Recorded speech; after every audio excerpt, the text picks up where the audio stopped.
Эфирде өлкөдөгү тартип бузган жарандарды жана алардын иш аракеттерин чагылдырган ТВК Угул программасы. Студияда Жадыра Түлүкеева, саламатсыздарбы?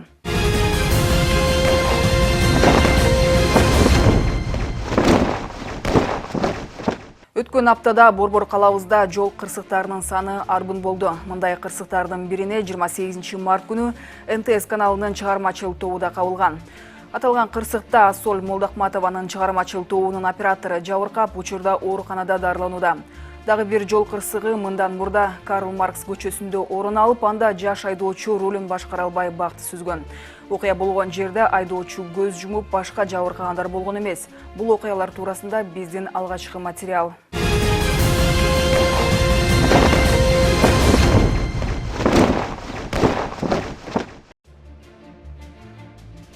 НТС каналынын чыгармачыл тобу кечки иштерин аяктап тарап бараткан операторлордун артында бараткан унаанын видеорегистраторунан алынган тасмада көрүнүп тургандай Жукеев Пудовкин көчөсү менен түндүктү көздөй баратканда Дружба көчөсүнө Honda Fit үлгүсүндөгү унаа жол белгисине баш ийбей чыгып сүзүп кетет. Бул тасмада көрүнүп тургандай НТС каналынын операторлорунун унаасынан ошол эле замат жүргүнчүлөрү айдоочусу менен кошо чыгып, Honda Fit үлгүсүндөгү унаанын ичиндеги айдоочуга жардам көрсөтүү аракетин көрүшөт. Эшиктерин ачып, айдоочуну да күбөлөрдүн биргелешкен аракеттери менен чыгарышат.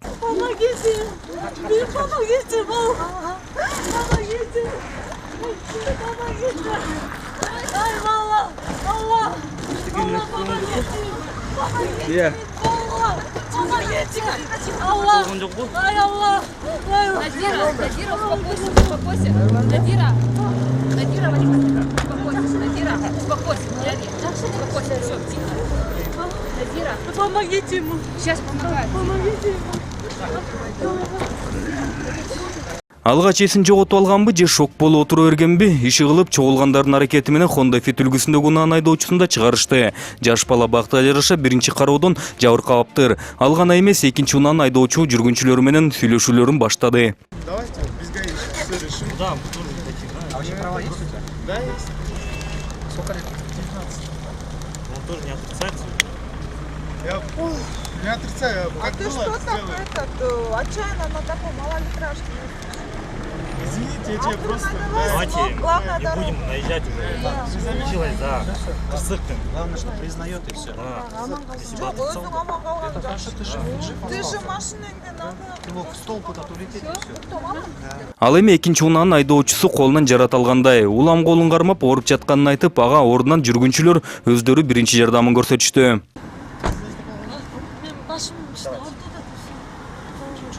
Башым ауырды.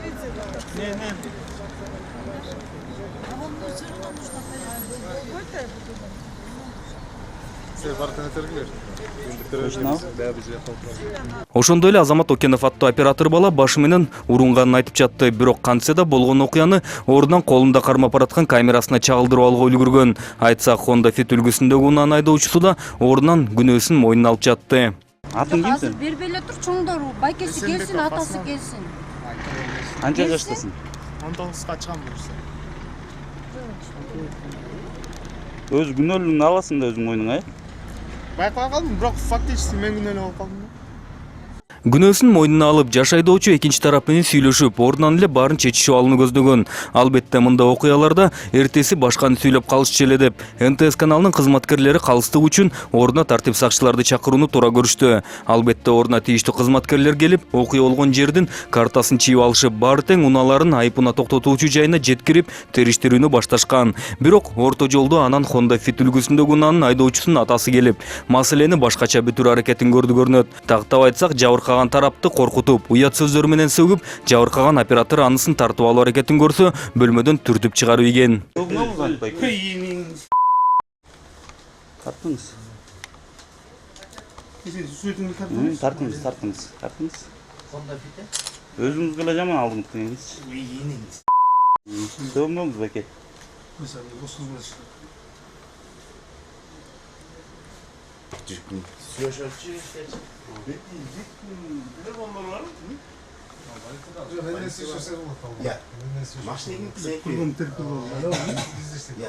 НТС'те çok işleyiz. НТС машинасы. Жоқ, ал личный. Личный машина. НТС'ің мен, көкің мен, бар. Антеңіз байке? Болды. Böyle oturmuyoruz ama. Çok anda sen ne? Kayranlar onu çıkmışsın da sen ne? Tarttı oldun. Dur lan. Ne tarttın? Bol siz. Çok kalasın ne tarttın mı? Tarttım. Boldu. Anam ne? Pisi Sibirli adamlar var. Durlar. Durlar. Hey. Koyayım durlar. Çık durma. Ne bu pastrada suydu ama? Баланын атасы жан жокөрлөрүн дала келиптир. Айрым маалыматтарга ылайык Улуттук коопсуздук комитетинин кызматкери жана башка достору болуп, эшикке чыгып алып, айдоочуну да колго алуу аракеттерин көрүп, тартип сакчыларды эмне чакырдыңар деп нааразы болуп жатышты.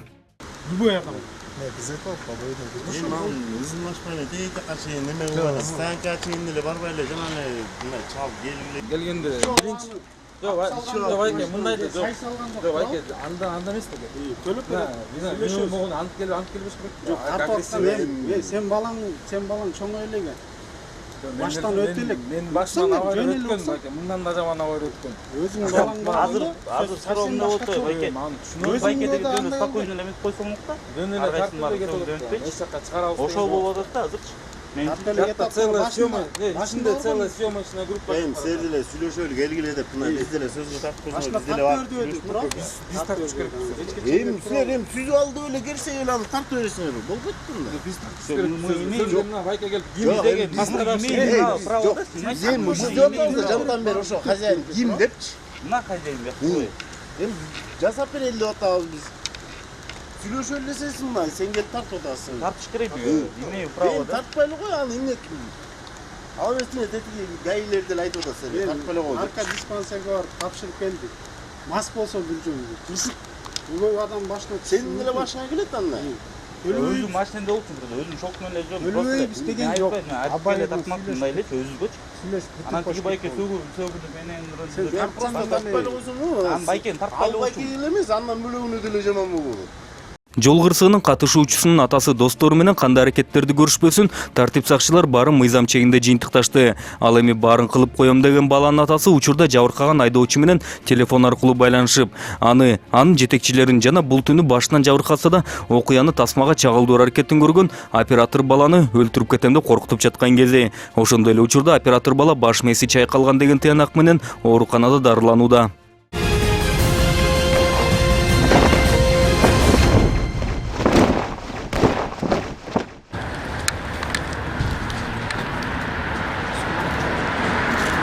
Бул жол кырсыгы болсо 25 март түнү Борбор калабыздын Карл Маркс көчөлөрүндө орун алган. Анда Toyota Camry үлгүсүндөгү унаанын айдоочусу болжол маалыматтарга ылайык катуу ылдамдыкта баратып, жолго чыккан жөө жүргүнчүдөн качам деп рулун башкара албай бакка урунган. Окуя болгон жерде ошол эле замат күбөлөр чогулуп, айдоочусун чыгаруу аракетин көрүшкөн. Айтымдарында жаш баланы унаасынан чыгарган маалда жараттары оор болгону анык болчу.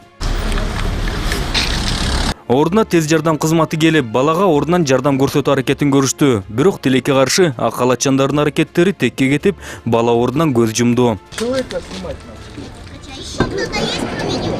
Жөө жүргүнчү туурасында айтсак, күбөлөрдүн айтымында жолго туура эле чыккан. Атайын бөлүнгөн зебра аркылуу баратканда катуу ылдамдыкта бараткан унаасына ээ бере албай калган.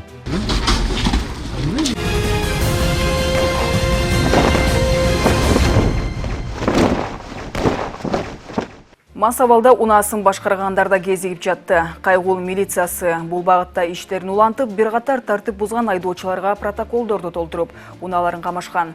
Мындай айдоочулардын бири эсиңерге салсак, 1 ай мурда кайгул милициясынын колуна түшүп, бир катар тоскоолдуктарды жараткан. Албетте бул жолкусунда тынч алып жүргөнү менен ошол спирт ичимдигин ичип алып колго түшкөн.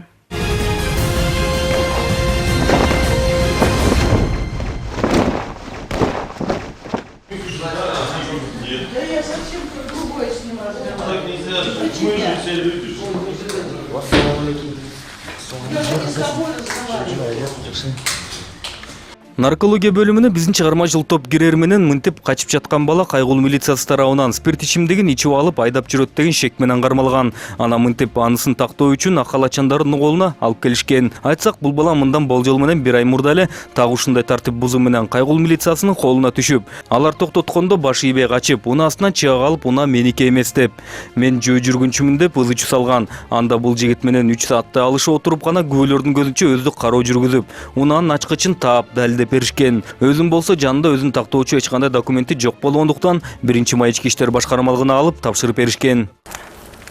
Зачем машина вообще? Вы в курсе, зачем машина? Нет, вы в курсе, зачем машина? Да? Пожалуйста, пожалуйста, зачем машина, вы знаете? Зачем машина, вы знаете? Ключи вытащи, пожалуйста. Сэр, беру машину. Ключ верх полностью выкинь. Вы знаете, зачем машина?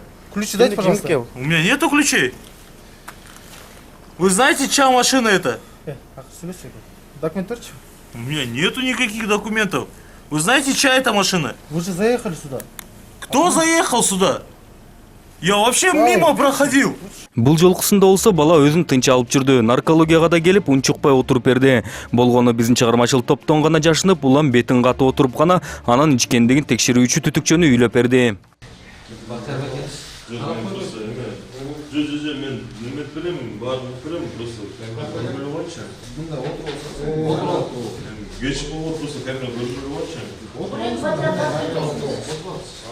Bir sıralı işte просто камера görmüyor.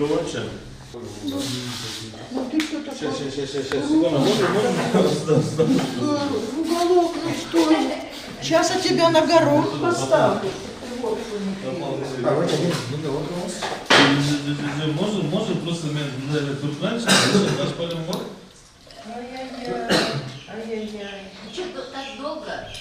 До вечера будешь стоять? Ну сколько надо, так. Чтоб я слышала. Ну чтобы я не видел. Вот такой, да. Да, Не, мы просто с вместе учились в одной академии. Потом встретитесь. Юракадемии, да? Потом, да. Все говорят, все спрашивают, почему тебя только снимают. Давай, скорее. Ну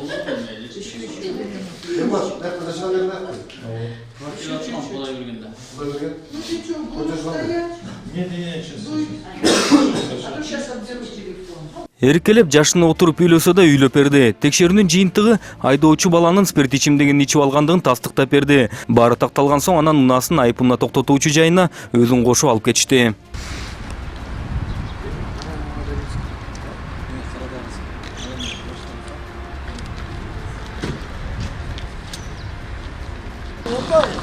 Böyle.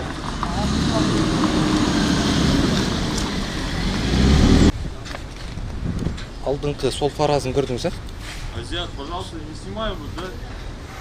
Мындан мурункусунда тартип бузгандыгын мойнуна албай, ар кайсы шылтоолорду айтып туруп алган бала бул жолкусунда кечирим сурап ишти бүтүр аракетин көрүп жатты. Ар кимге чалып жатып жардамчылар келген жоктугунанбы биздин чыгармачыл топтон жардам сурап жатты. Айтсак буга чейин да кармалып, мынтип биздин тасмабызга түшкөнү эсинде экен. Бирок анысы да буга сабак болгон эместей. Попросите, а? Нет, просто... Можно, пожалуйста? Пробовали говорить в тот раз? Ну, пробуем. В тот раз я просто очень пьяный был, да? Просто извиняюсь за этот момент, да? Вы сегодня не трезвы. Я понимаю, нет. Может, я просто хотя бы по-человечески просто попрошу. Это возможно, да? Что? Вообще просто поговорить с вами. Вы говорите? Да. Можно будет, пожалуйста, вот хотя бы на этот раз. Фамилия ким еді? По факту. Байкес, документ бар болса, беріңіз, жоқ болса, родыға барыңызға тура келеді. Бул жолкусунда да бала өздүк документин бергиси келген жок. Бирок тартип сакчылар ага бардык тартипти түшүндүрүп берген соң, Бактияр аттуу айдоочу буга чейин да ушундай кылыгынан ички иштер бөлүмүндө камалганын эстегенби документтерин чыгарып берди. Андыктан бул жолкусунда балага ордон протокол толтурулуп кое берилди. Для установления личности камаш керек. Документтер жоқ болса. Бар болса беріле сразу. Лишний раз сары Пожалуйста, сіз жаздыңыз бе? Что, жазып бүтелек? Мен диктовать етіп берейін.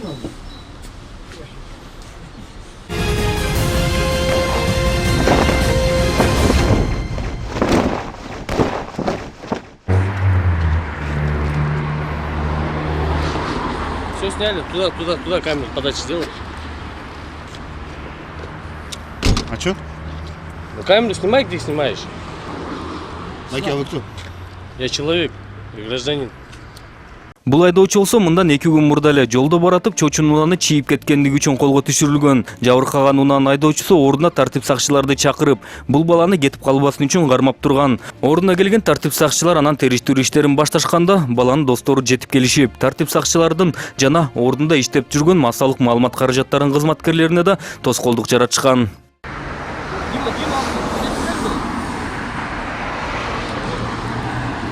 Фото, если попросил же, подачу убери, хорошо? Меня не снимай. Брось. Руку убери. Вы кто такие вообще? Почему препятствуете съемкам? Меня не снимай. Почему препятствуете съемкам, говорю? Меня не снимай. Меня убери просто. Я же тебя попросил же, как Руки гражданин уберите. человека. Вы препятствуете съемкам, Я понимаете? не препятствую, ты меня не снимай. Жөнел өзүңө жаман болуп зачем Мен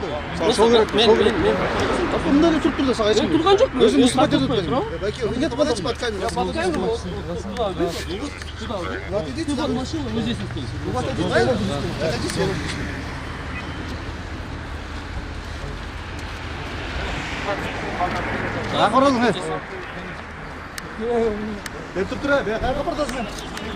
Не подходи просто ко мне, там стой, все, не мешай, не препятствуй. Не снимай. Съемкам не препятствуй, сотрудникам не мешай. Вон туда снимай. Просто отойди, я перестану тебя. Просто не лезь. Отойди, я Хорошо, тебя перестану я же не снимать. стою. Вон туда Отойди, снимай. я перестану Вон там снимать. снимай, пожалуйста. Отойди, я перестану снимать. Я вот здесь я стою. Я подошли свободный только что человек. ко мне. Я не подошел, я вот к машине подошел. Вон там снимай.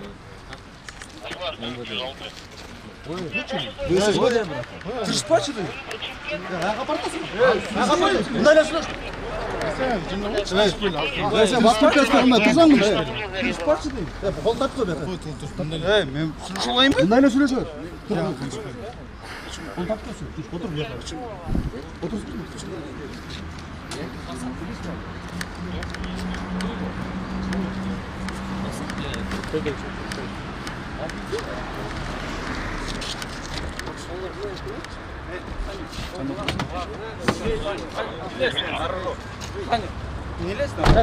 Мынтип досторунун айрымдары улам тартип сакчыларга анан досуна чуркап барып тоскоолдук жаратышса, булар менен чогуу келген досу эмне кыларын билбей, алыс туруп алып, улам камерадан качып биздин чыгармачыл топту сөгүп жатты.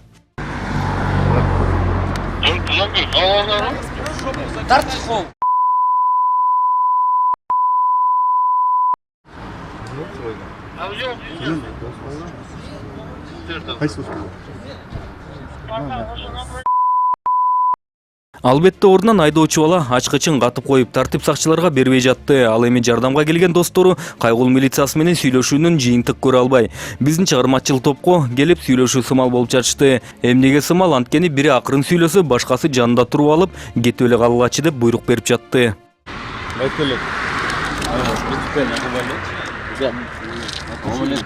Вы убрали камеру, а? Я понимаю, братан, блин, мы же не ругаемся с вами. Давайте, братья, уберем камеру. Сейчас... Мы по-братски Нет, просим. нет, мы в любом случае. Ничего личного, ну вот мы по-братски просим, братья. Просто Зачем? по-братски, сейчас идет просто... Все, уже все, мы раскидали, братья. Мы сотрудников со всеми раскидали, братья. Давайте вот просто уберем камеру. В прямом раскидали. Все. Ничего не давали. Просто, братья, поговорили и все. Все, подожди. Подожди. Сейчас.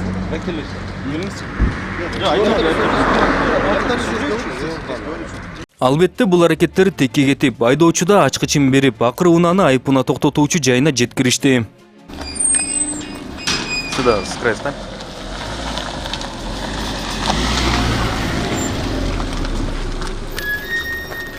Бул жактан да айдоочу унчуккан жок. Ал эми анын достору кайра баягылыктарын баштап, бири тартип сакчыга чуркап, бири биздин чыгармачыл топко келип, кантип досун жеңилдетилген айып менен бекитебиз деп жатышты.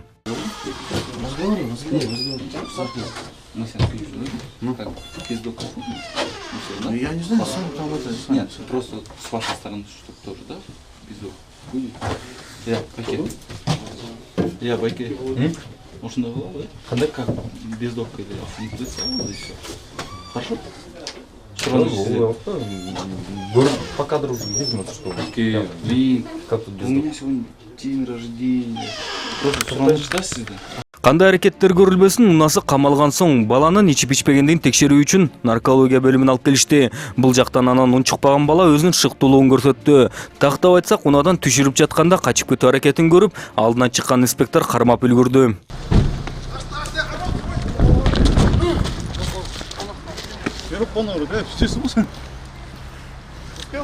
Бетке тептің ғой жана мені?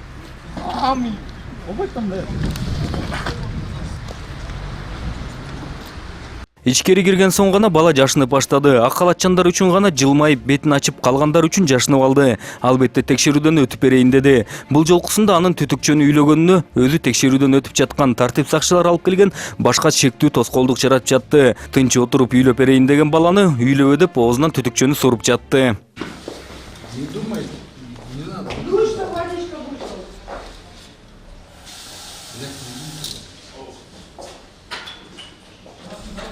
Дуй, не булькай так. Так, спокойно, разберемся. Вот эта водичка должна булькать. Нет, вы уйдите своего, наушники оденьте. Давай. Ты меня слышишь? Вот эта вода должна булькать. Кандай болбосун 1990-жылы туулган Кутман Болотбеков бардык текшерүүлөрдөн өтүп берди. Жана алардын жыйынтыгы боюнча айдоочу бала спирт ичимдигин ичкендиги тастыкталды. Не открывай глаза. Вот этим пальцем кончик носа найди, закрой глаза. Так, не падай только, другой руку.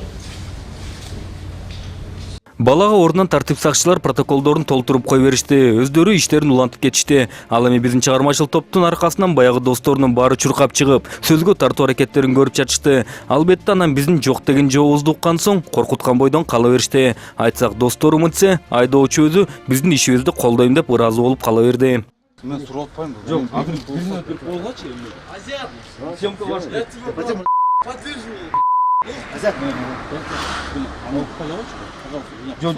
Нет, надо ехать. Меня послушай, братан. Ты послушай одну минуту. Неужели мы с тобой, мужики, не сможем решить какой-то вопрос? Не, сейчас серьезно, я говорю. Давайте, брат, смотри, завтра выйдешь куда-нибудь, брат. Да. По-другому будем говорить. Давай. Я тебя найду.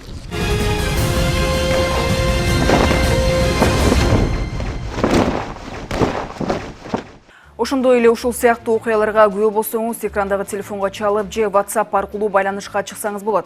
Ал эми биз сиздер менен кайрадан эфир аркылуу көрүшкөнчө саламатта болуңуздар.